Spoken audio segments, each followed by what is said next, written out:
Selamat datang ke Peachtree Morning Show dari DCI. Cara bijak untuk mula hari anda. Selamat menonton. Halo, saya Geshe Michael bersama-sama dengan Seiji Aro Takahashi dan Nor Ibrahim. Kami akan ganggu anda sedikit sarapan pagi anda tu. Saya gembira lihat kalian semua dari seluruh dunia bersama-sama kami untuk sarapan pagi. Saya dan Seiji amat gembira kerana kami ni memang suka makan. Kami akan makan berkali-kali untuk sarapan. Ada soalan untuk kami hari ini? Ya. Seorang dari Ais dari Guangzhou, China. Halo, Casey, Orik dan Scott. Terima kasih atas pengajaran anda. Saya pelajar anda berasal dari Guangzhou, China. Hari ini soalan saya ialah bagaimana untuk mengatasi diskriminasi perkauman. Kerana disebabkan oleh coronavirus ni, pihak barat mendiskriminasikan orang Cina. Ni soalan yang amat menyedihkan. Saya berasa tak selesa dengan situasi ini. Saya mula dulu ya. Nanti baru saja saya tanya anda. Tak lama yang dulu saya dijemput memberi ceramah di Hanoi, ibu negara Vietnam. Beribu-ribu orang kat sana. Mereka amat mesra dan baik. Apabila saya bangun untuk beri ucapan, ada patung di sebelah saya. Patung tu ialah Ho Chi Minh. Beliau ketua terkenal yang menentangi tentera-tentera Amerika di Vietnam. Agak pelik untuk saya kerana semasa saya masih kecil lagi, muda lagi, ketika saya di college, mereka nak hantar saya ke Vietnam untuk berperang. Mereka cuba masukkan nama saya dalam senarai.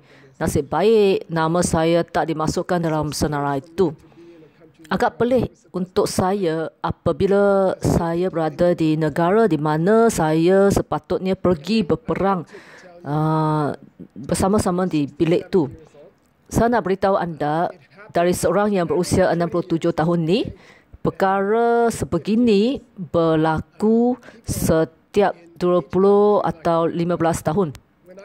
Setiap negara seperti Amerika, semasa saya masih kecil-kecil lagi, kami sepatutnya takkan suka orang negara Jerman. Saya diberitahu oleh ayah dan ibu bahawa orang Jerman ni jahat. Kami tak suka mereka. Tapi selepas tu dalam hidup saya bertemu dengan orang negara Jerman dan kami menjadi kawan baik pula. Selepas tu semasa saya di sekolah rendah, saya diberitahu mesti belajar melindungi diri di bawah sebuah meja. Mereka bunyikan bunyi loceng lalu kami lari bersembunyi di bawah sebuah meja. Saya tanya mengapa ni? Mereka kata ni kerana orang Rusia jahat. Orang Rusia tak suka kami. Mereka akan datang sini dan mengebomkan kami serta membunuh kanak-kanak. Jadi kami mesti belajar, berlatih. Kemudian ketika saya pergi ke Rusia dan belajar buku-buku berubah selama beberapa bulan, seorang lelaki tanya saya, adakah kamu suka orang Rusia? Saya pun jawab, semasa saya kecil-kecil lagi, kami diberitahu yang anda orang jahat. Kini kami berseronok bersama dan saya cintamu. Lalu mereka tanya apa yang mereka beritahu anda semasa anda masih kecil lagi. Saya pun cakaplah, mereka kata saya, kamu ni nak mengebomkan kami. Kami mula berlatih bersembunyi di bawah sebuah meja. Lalu mereka mula ketawa berbahak-bahak. Saya pun tanya, mengapa kamu ketawa? Kan ni hal yang amat serius? Mereka jawab, tak. Cikgu kami juga kata yang sama seperti itu. Jadi hal ini telah berubah. Dan mereka mula dengan orang Cina, ia berlaku begini saja, berpusing-pusinglah. Jadi jangan bimbang. Pengalaman saya ialah cuba cinta orang lain secara perlahan-perlahan, satu demi satu. kita dapat memecahkan nisbah ni cuma satu demi satu orang. Itulah cadangan saya. Apakah pendapat anda? Jadi kami cuba dari segi konvensional. Hari itu saya sedang tonton sebuah komentari. Ia sebut sesuatu yang agak menarik. Sesuatu yang mudah, iaitu menyalahkan sesebuah negara dengan mengatakan wabak ni dari mereka agar menyingkirkan accountability sendiri. Rancangan ni kata wabak bukan dari sesebuah negara tertentu. Ia datang punca utama wabak ni ialah dari haiwan-haiwan. Dan semua wabak besar ni datang dari haiwan-haiwan kerana kita makan mereka. Seperti wabak selesema, babi, avari. Dan saya rasa sungguh menarik cara ia berkaitan dengan sistem kami. Dan apakah pendapat anda tu? Saya bersetuju dengan idea Geshe Michael, iaitu kami rasa lebih lega jika menyalahkan orang lain tentang sesuatu yang tak bagus tu. Dan saya belajar dari sistem Diamond Cutter. Apabila saya menyalahkan seseorang tentang sesuatu yang buruk, katakan tu masalah anda, bukan masalah saya. Kami berasa gembira kan buat seketika. Tapi bukan untuk masa depan. Jika kita nak dapat kesan yang baik, seperti saya tak nak ada diskriminasi, kami boleh mengenang akan benih-benih kecil diskriminasi yang kami tanam tu. Tak semestinya sesuatu kelakuan yang besar. Sesuatu yang kecil seperti melabelkan seseorang dan dah tertanam benih diskriminasi dalam minda kita tanpa disedari. Ni selaras dengan kata Geshe Michael, iaitu berhubung antara sama satu lain pada tahap kecil. Kita berfikir setiap kali saya mendiskriminasikan seseorang, saya pula yang tertanam benih dalam minda saya untuk melihat keadaan diskriminasi dalam hidup saya tu. Jadi saya suka cara idea detektif benih ni. Saya nak bagi sebuah contoh sendiri. Saya kenal ramai orang dari negara-negara lain. Saya cinta akan mereka. Kami berkawan baik. Tapi saya ada tabiat yang buruk, iaitu saya suka buat cerita mengenai mereka sebelum saya betul-betul kenal mereka. Bila jumpa mereka di restoran, di kafe atau di jalan, saya tulis cerita atau kisah dalam minda saya. Buat andaian tentang tahap pendidikan mereka, pandangan mereka tu. Contohnya, untuk kafe Peach Tree yang saya beli baru-baru ni, saya masih berjuang dengan kerajaan tempatan untuk buka kafe ni. Kami tengah fikir nak beri servis curbside dan anda tak payah masuk ke dalam, cuba dapatkan roti cinnamon terkenal di sini, secawan kopi di sebelah tingkap. Dan saya beridea hebat untuk menukar tabiat makanan di kampung ini. Kampung ni salah sebuah perkampungan awal cowboy di Amerika. Dah 100 tahun perniagaan tempat ni ialah menyembelih lembu. Jadi saya fikir pelan 7 tahun untuk buat penduduk tempat ini minum minuman hijau.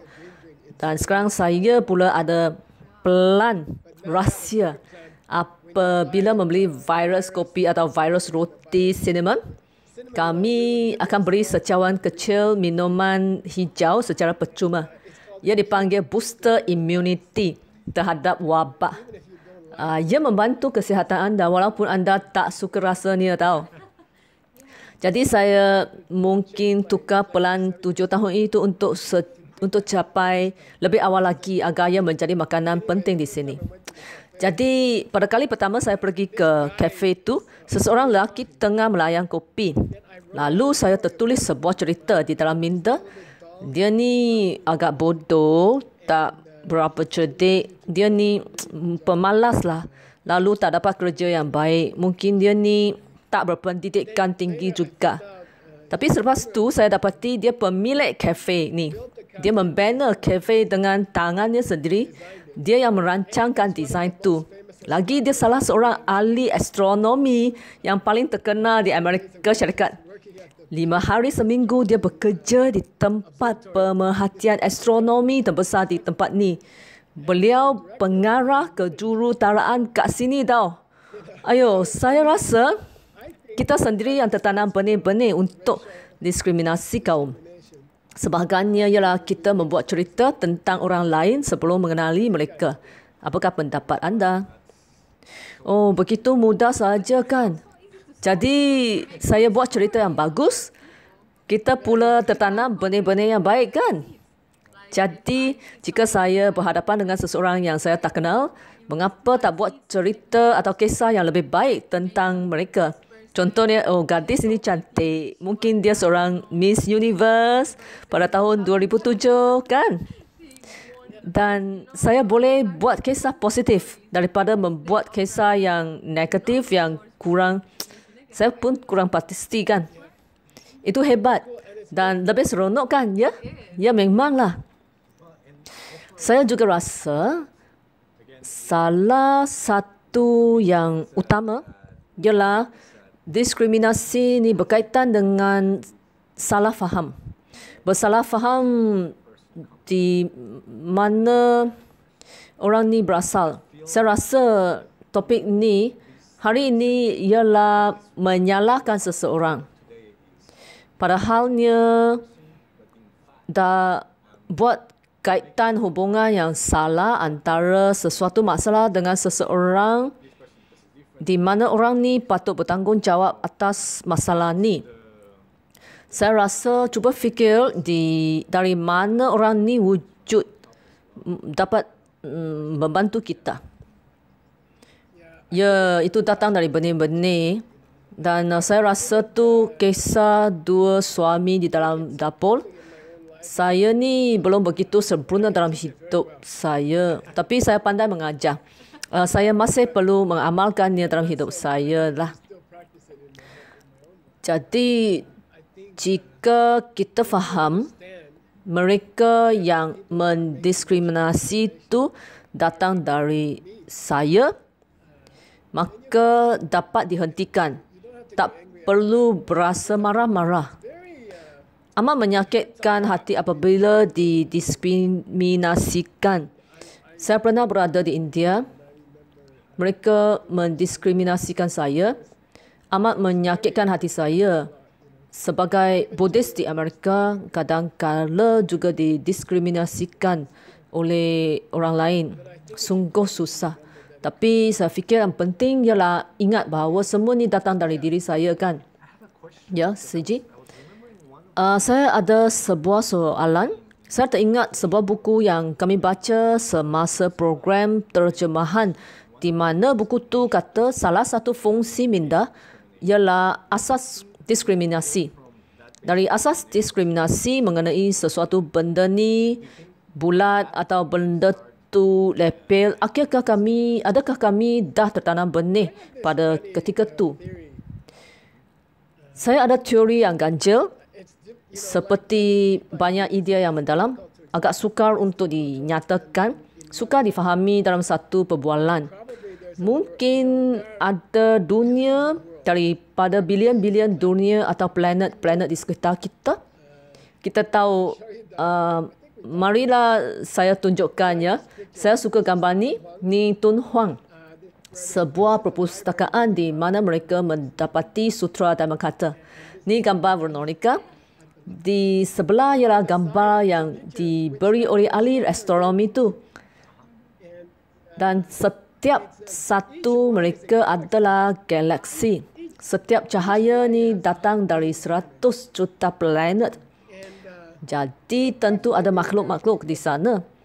Saya terbayang ada sebuah planet di mana jika telinga kiri anda lebih besar daripada telinga kanan, anda berkedudukan tinggi dalam masyarakat tu. Anda mencari kasta yang lebih tinggi. Jika telinga kanan lebih besar daripada telinga kecil, anda jadi kasta yang lebih rendah. Hal-hal ni sesuatu yang artificial. Walaupun kita lihat perbezaan antara warna biru dengan warna hijau dan dalam Sanskrit dan Tibet, kedua-dua nama warna tu dianggap sebagai satu warna. Mereka diberi nama yang sama. Warna hijau dan warna biru adalah serupa. Diskriminasi antara kedua-dua warna tu tak datang dari mereka sendiri.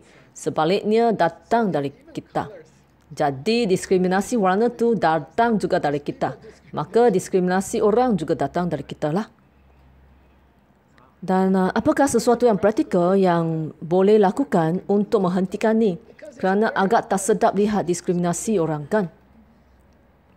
Yang penting ialah ingat kisah pen. Ingat semua berasal dari benih-benih kita. Dengan ni kita berkuasa untuk mengubahkan mereka kerana kita boleh. Juga jaga-jaga tentang aksi-aksi yang remeh-temeh yang mungkin tertanam benih-benih diskriminasi dari segi pemikiran, ucapan atau kelakuan kita.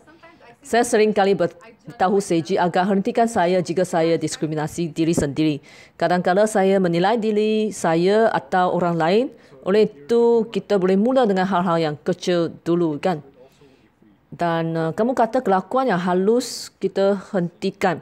Selain itu, kami juga boleh mula sesuatu seperti cuba tumpu pada persamaan di antara satu sama lain. Atau seperti disebut anda tadi, cuba buat kisah baik tentang orang yang ditemui. Seimbangkan kedua-dua, menghentikan yang buruk dan buat yang bertentangan. Jadi dari segi konvensional, saya belajar mengenai filem hak asasi manusia. Saya rasa kita semua berlainan, tapi ada kecantikan dari perbezaan ni. Jika kita cuba meditasi pada kecantikan orang lain atau budaya orang lain, inilah cara praktikal yang hebat dan cantik kan. Misalnya lihat kita, kami sungguh berbeza dari segi budaya, tapi kami cuba menghargai masing-masing setiap kali. Keindahan dalam perbezaan itulah. Itu je dari saya. Saya ada cadangan praktikal. Cuba makan makanan orang lain dalam tempoh 3 minggu yang akan datang. Cuba dah sikit. Saya suka makanan Lebanon. Mula belajar cara masak masakan Lebanon. Dan saya boleh hantar resepi kah? Cuba hantar mereka ke saya. Saya nak masak tu. Jadi saya ada cadangan yang aneh ni. Cuba makan makanan orang lain hari ini atau 2 minggu yang lain. Minggu yang akan datang. Cuba masak resepi dan budaya lain. Ini kerana makanan merupakan diskriminasi asas. Diskriminasi antara negara-negara. Jika anda tinggal di New York, dapat makan pelbagai jenis makanan. Belajarlah, setiap masakan dari negara-negara lain itu lazat rasanya. Itulah idea saya. Yang lagi satu lagi ialah cuba mendiskriminasikan berita-berita buruk daripada berita gembira. Dalam masa wabak ni, jika buka halaman surat khabar atau berita online, sesetengah syarikat berita online suka tunjuk perkara-perkara yang buruk. Setiausaha negara Amerika ni menuduh China melepaskan wabak atau sesuatu seperti itulah. Dan anda boleh baca berita-berita tu, tapi cadangan saya ialah cuba fokus pada yang positif. Contohnya, China baru menghantar kapal kargo besar penuhi mask ke New York. Dan seorang penyelidik warga Cina di Amerika membantu membuat vaksin baru. Beliau dari China tinggal di Amerika. Beliau sedang membuat kajian untuk dapat vaksin untuk wabak ni. Jadi cubalah fokus pada hal-hal yang baik ni. Sesuatu yang hebat tentang wabak ni adalah tiada sesiapa yang dapat diasingkan daripadanya. Termasuklah Perdana Menteri England juga diserang wabak ni. Tak kira di mana anda atau siapa anda, wabak ini tak mengasingkan orang. Jadi ia macam menyatukan kita semua. Fokuskan hal-hal ni. Jangan dengar pada mereka yang bodoh yang kata tentang diskriminasi perkauman pada ketika ni. Mereka memang orang yang bodoh. Wabak tak ada diskriminasi. Kita semua sama saja. Terima kasih. Ada soalan lagi? Ya. Orang go dari Ukraine. Ya, esok kami ada seseorang yang bernama Wei Ye dari China. Halo, nama saya Wei Ye dari China. Saya selalu kurang yakin diri. Jadi saya nak tanam benih dengan menyokong orang lain mencapai kejayaan. Tapi secara subconscious saya sukar untuk percaya, terutamanya ibu bapa atau suami saya akan mencapai kejayaan. Jadi saya nak tahu bagaimana dapat keyakinan diri sebenar untuk mereka dan saya sendiri. Terima kasih. Baik. Soalan yang baik. Hebat. Baik, jumpa lagi esok ya. Saya akan buat roti cinnamon dan kopi dan makan untuk anda berdua lah. Okey, baik. Jumpa lagi. Terima kasih menonton Page 3 Morning Show. Jumpa lagi.